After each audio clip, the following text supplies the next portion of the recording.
Kostas creating sustainability. I'm in a bit of a bind because I'm marking the contour line to dig the swale around the whole midsection of the block.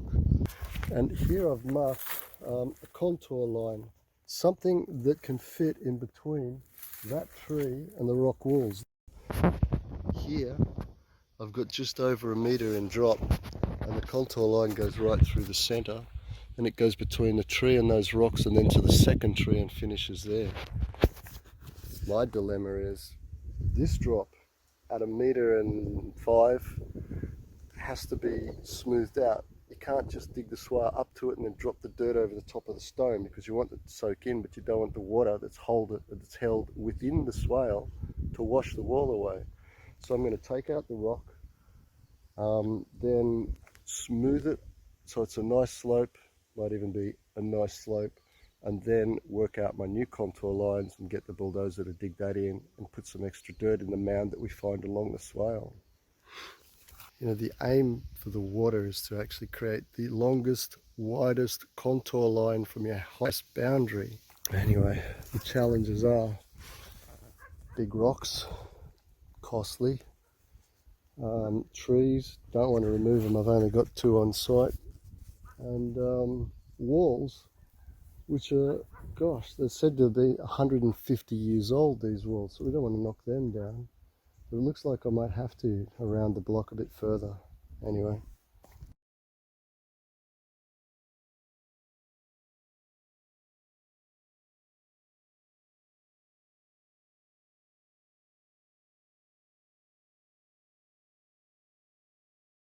Down. This is the excavator. Cutting down now.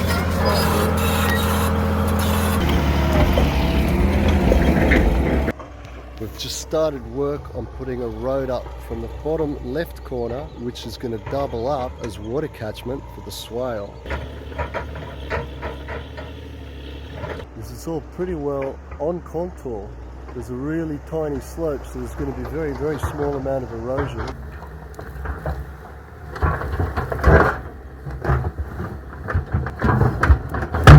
We've got the road done. It goes up the boundary up to the middle. We've got the swale coming off it. We mark that, boom, boom, boom, with the laser level, all around the landscape, around past that bush, up to the trees around here. And then once I've marked the contours, then we'll dig it in, mound it up, see what problems we have, especially with big rocks. Did you see that last one? A rock breaker. This one separates the dirt from the rock.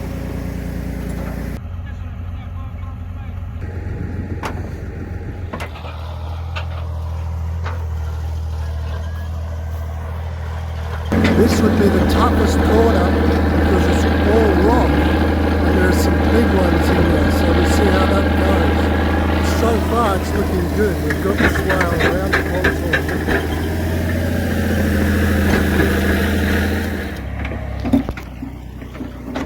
Compare the size of the rock to the mound.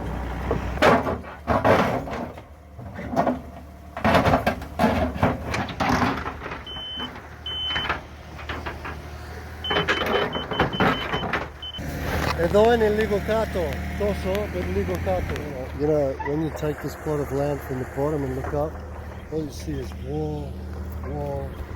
You just go up a little bit. And more walls. It's just stone on stone on stone.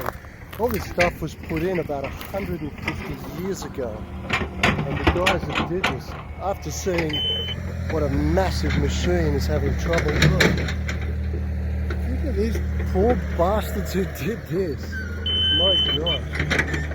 Anyway, have a look. It's a contour line, which will then cut the line for the swale.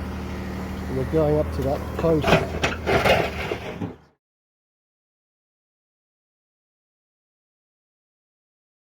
So the swale runs along here, and I've stopped there because there is a monster rock in there. So I let it overflow just past that tree. And we come along the road here, or the swale contour. East is that way, Like Yorios has been doing this from this point here, 40 meters, and I've been using this to check, and he's been spot on. Like, I mean, don't need it. Throw the laser away. Get Yorios to do your work for you. We're about to bring the big machine down the bottom, and in the bottom we're actually going to just take off a layer of topsoil, and I'm going to bring a small road in.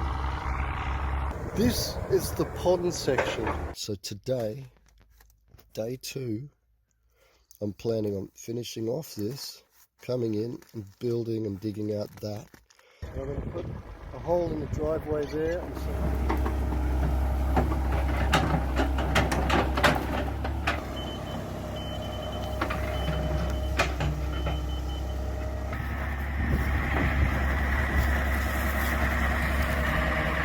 So now that I've got this Tonka toy, I actually dig it out, make it a little bit bigger, and make this whole area a little pond. Look at the depth of this. I hope you don't see a snake. So I have little ponds, and then later on I can decorate them. I'm sure I can find rock from somewhere. So stone line the edges, make it really pretty, have waterfalls coming down over the top of them. But that's down the track, that's a lot of work, a lot of physical work.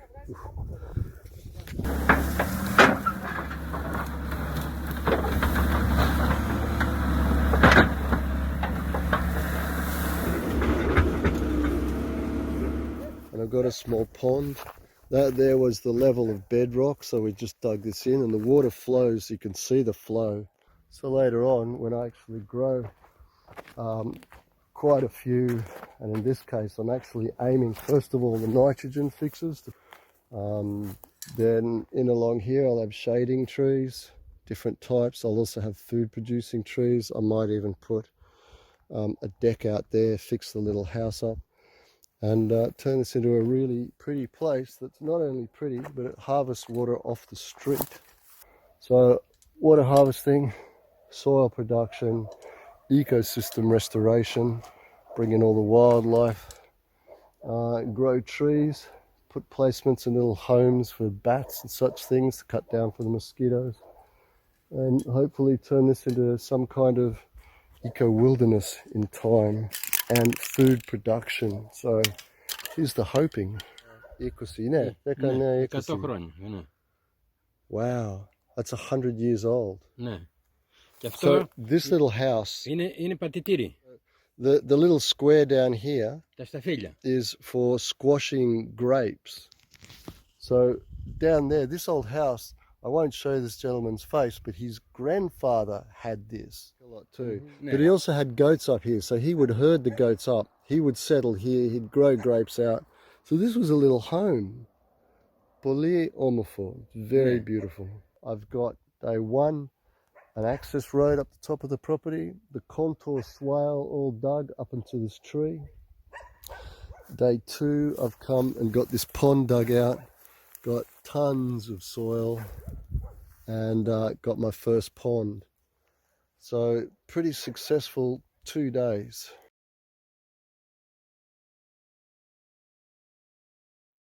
This is the water plan. Cut a road in from the main street, which is here, and bring that on contour and then drop it down into the large catchment area. And then from here we're going to actually dig down within the legal limits, step it down, and this is from the inside edges, 12 meters, 30 meters. Okay, so I'm at the bottom right corner facing up. We're opening up a road access for that big truck to actually bring in the soil from down the bottom here, which you can't see. So he'll drive it up, drive it in, and dump half a load every 20 meters along the swale.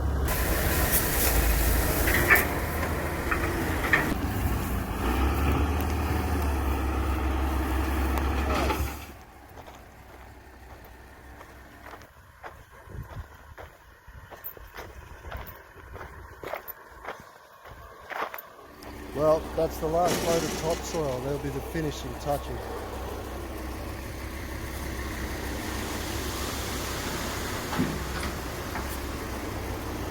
Mate, it's so good.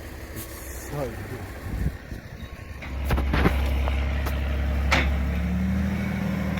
Day 3, bottom left facing up.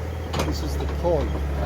And we're lowering what's in the road, so one day I can pick up the water from the street and bring that in. It's really beautiful, isn't it? Actually, this isn't the finished size, but at this stage, I want to get an engineer to come in for next year and build a dam wall across here. First of all, I want to see what a year's water flow is like. I calculated it, and it works out to be 60 litres a second per metre over this overflow. So at this stage, I think I'll take it a little bit easy with the size and the dam wall height. So we've basically finished the pond.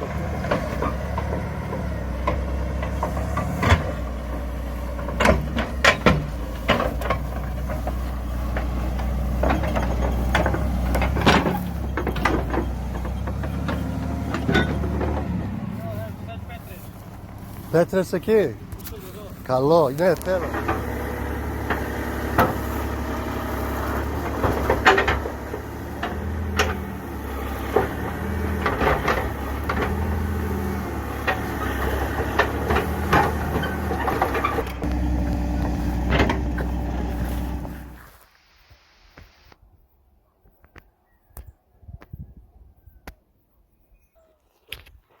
Oh, these guys are...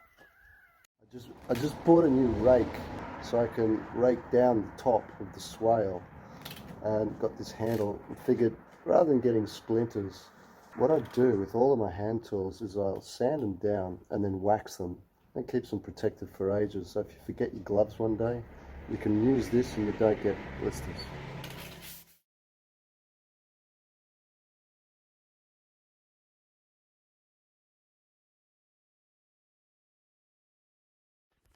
Day 4, Kostas creating sustainability page. I'm at the bottom left of my property. This is the road coming down to it. One thing that's become obvious here is there's a lot of mosquitoes around.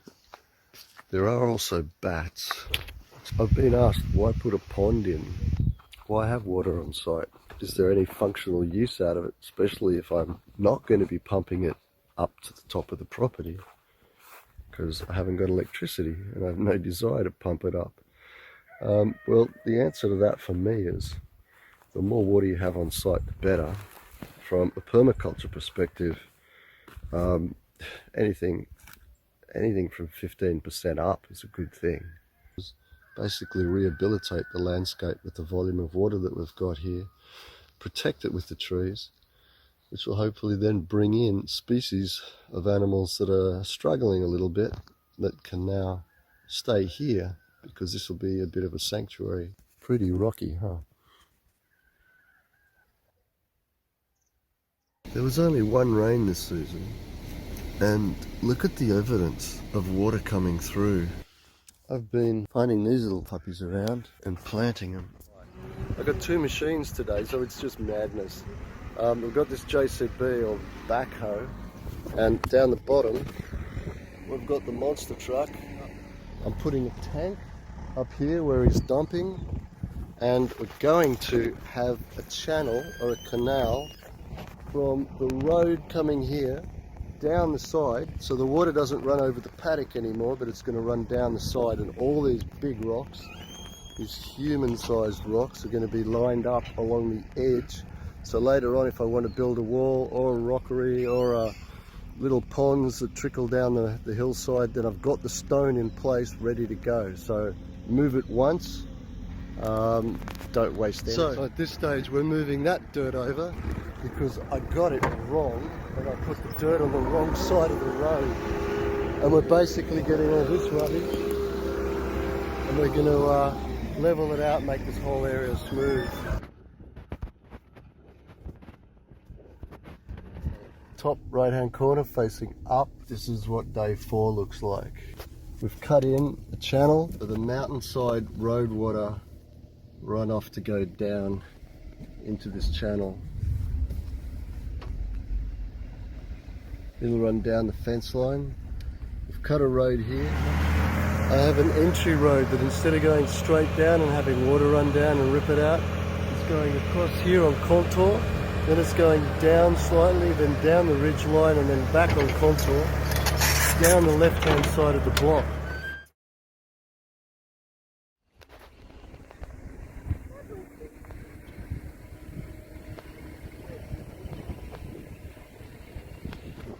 If I'm going to have any problems on the side, it's going to be right here, because this is where the water meets the road. It runs down this road, and then I'm going to try and kick it off to the side here. So the water's going to run down here into the swale, run along the swale and around to the big tree. But I've already got the road set up so I can pick up water from here and channel it straight in off this road. But I need to see how much I'm getting from that catchment up there down before I go and channel extra water. Okay.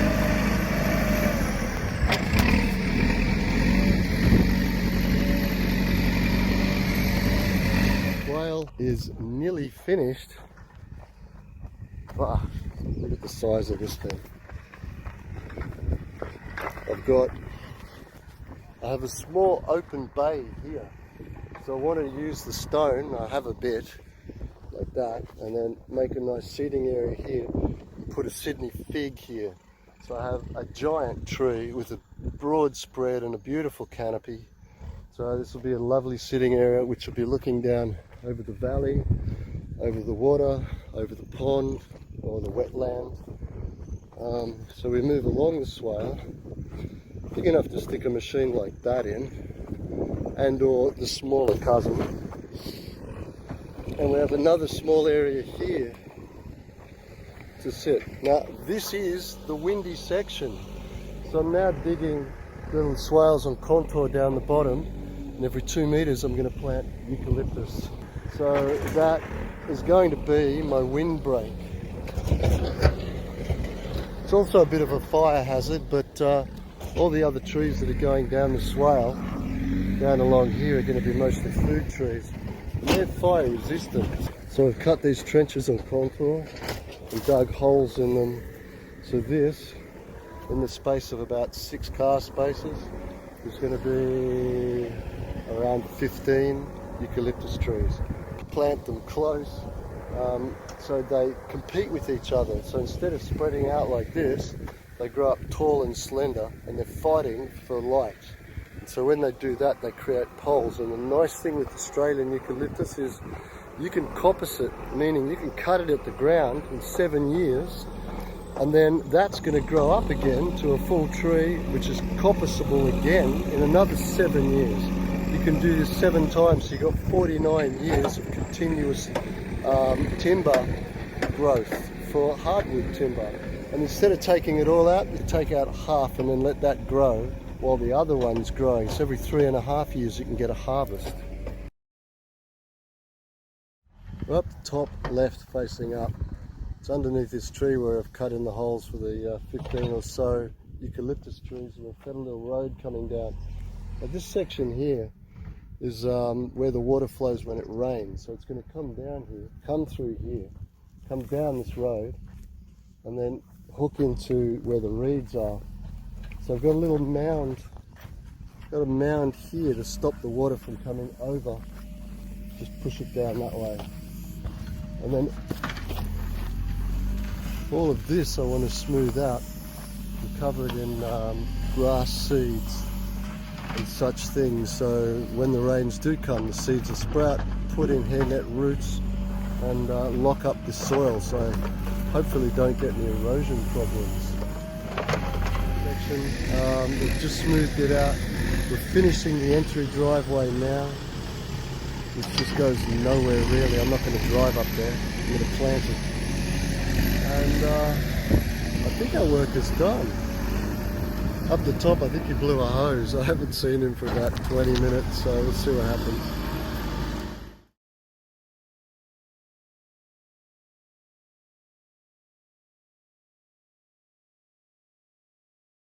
On day 5, got the tank delivered, water comes running down here, so I got some hay delivered this morning. We dumped quite a bit of it in the swale, but I also put some water here. So that way, when the water runs down the road and comes into my property, I can slow and slow down to try and create more of a laminar or passive flow through there. I might stagger them, peg them in. I've got sawdust here, which I'm going to dump down on the level. This to have a bed so no rocks pierce the bottom, but it's so windy. Pretty windy today.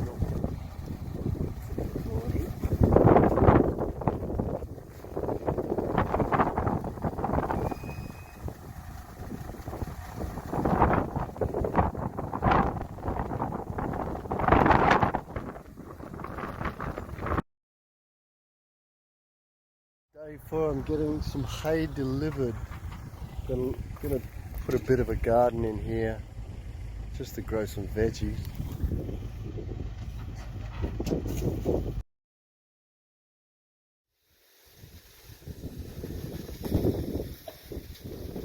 Okay, we're in the pond, delivering 18 bales of hay on the bottom. So I'm going to scatter mulch, meaning I'm going to lay a light layer of hay down and then throw seed everywhere.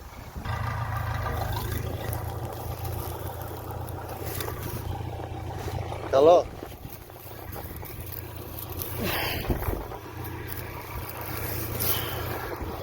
Fame. Day 5, delivering hay. I'm halfway down the swale. I've dumped a load there. Yeah. We'll put the other load up here. And then I'll put some more right in the beginning of the swale. I just dumped those down there. Papano, no.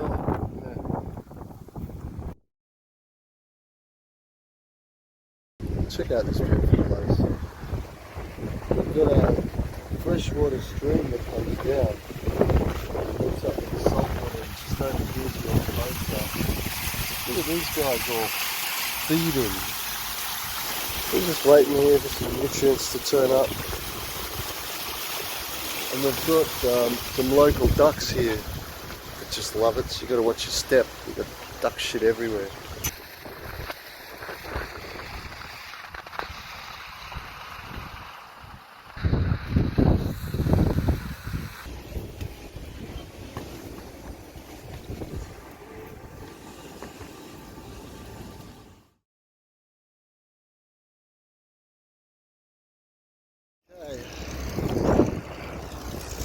We are at day, I have no idea, day 5. Kostas creating sustainability. I'm at the road entry, bottom right, facing up, and the swale road. The green line on the swale indicates what my level line is to the road. So at this stage we're just going to cut, make the swale mound a little broader, and drop it all so it's dead level. Which is about getting the top level and the base nice and level too. The base is not as critical. There are deep bits of water will sit in there. But doing a beautiful job. It's like we're getting this within Kui. Looks nice, huh?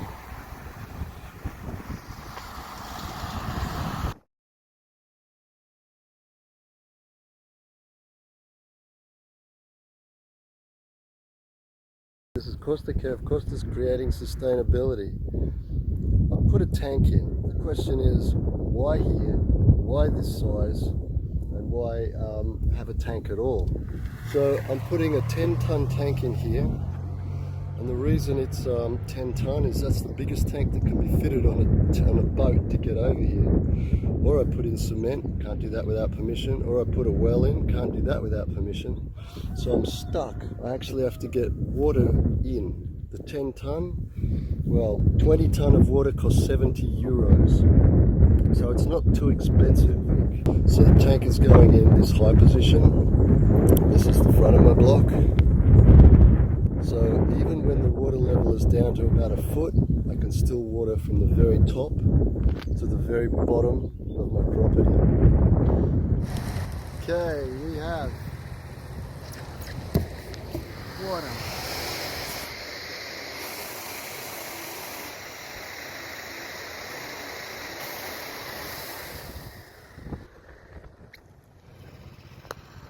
Well, day 7. I've got a water tank. It's filled. I've got 10 tonne of water, no leaks so far. That I've been looking at that tank and I rested on it. It was hot. I'm thinking, gee, can you imagine that free energy, that free heat?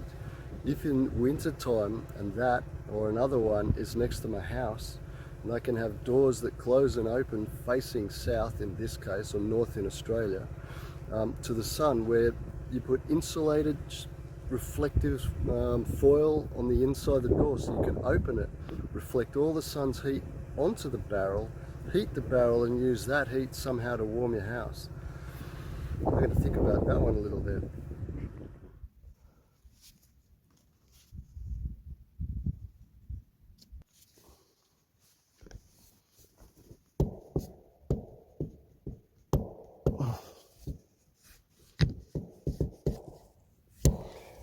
I don't think I'll do it up too tight for now.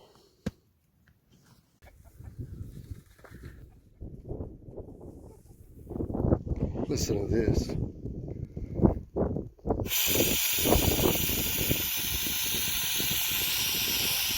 That's water running down from the tank, down the black pipe which runs down there, and then up from the black pipe, up in here, in around this one, up and around to my handle. So this little puppy's 3 years old. What are you? Some kind of fancy caterpillar. You are.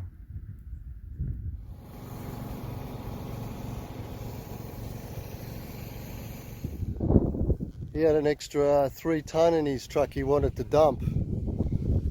Beauty. So we put it in the swale, and this is what passive slowing and soaking looks like. It just creeps its way along because it's all basically flat. This part has a slight incline, but from here all around is flat. So, you know, the water's just going to slowly seep across and then lift. It doesn't move, it doesn't flow, doesn't run. It just slowly seeps across and then lifts.